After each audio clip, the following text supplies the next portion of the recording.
Tehran is experiencing the most significant and destructive 48 hours in its history tonight. The capital has officially been engulfed in flames. During these critical hours bridging January 9th to January 10th, 1.5 million angry people blocked the highways. Revolutionary Guard headquarters are falling one by one, and the religious authority in surrender or face Trump's airstrikes. Because as Tehran falls, history is being rewritten. Although Tehran, the epicenter of the events, was the heart of the regime, it became the area where control was lost the fastest. Although the fuse for the events was actually lit on January 8th, the moment the regime's backbone was broken was the fall of Andazgu Street in Tehran on the night of January 9th. Although the regime tried to characterize the protests as rioting by small groups, the data flow from the field screams a completely different reality. A total system fences instantly plummeted to zero. The regime was planning a massacre in the dark by isolating the country. The digital blackout, rather than concealing the regime's impotence, became a sign that exposed its panic. The situation on the ground has turned from a protest into an asymmetric urban war. From the wealthy neighborhoods in northern Tehran to the poor working-class districts in the south, 1.5 million people flooded Andazgu Avenue.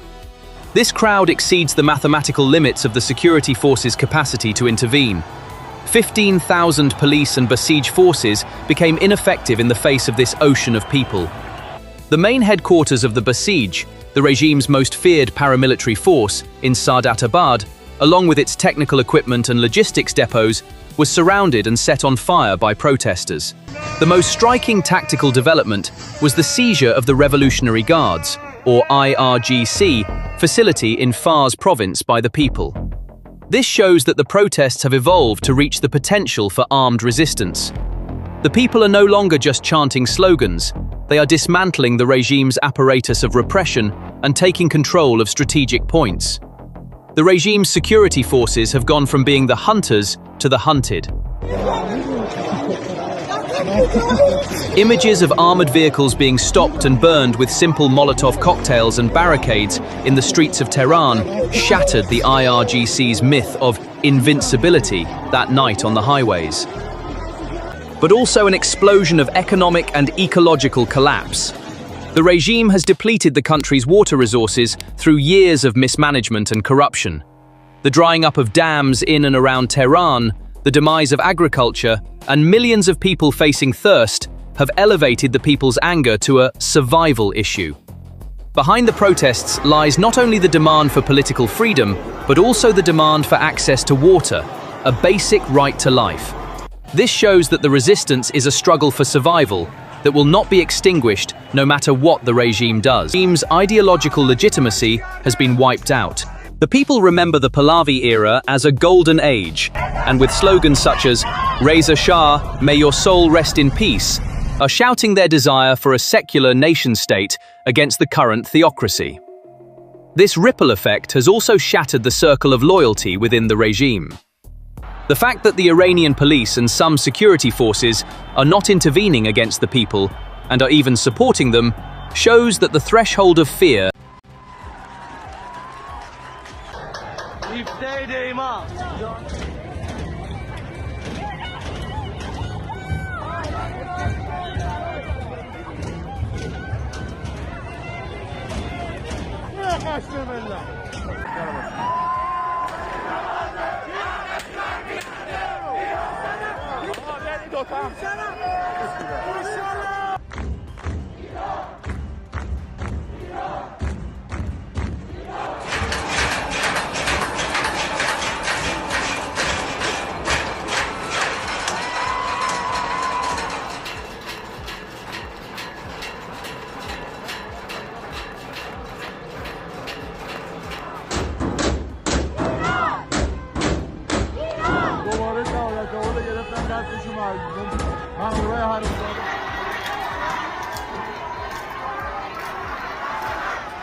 It was a night of terror.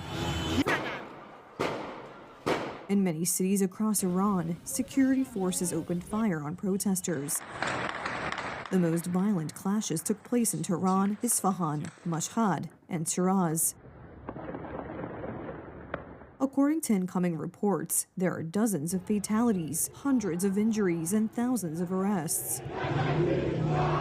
The authorities have almost completely cut off the internet and telephone communications. Iran is in an information vacuum. Footage from the streets is delayed, and many reports are cut off abruptly. This means that the scale of the violence may be much greater than what we officially know today.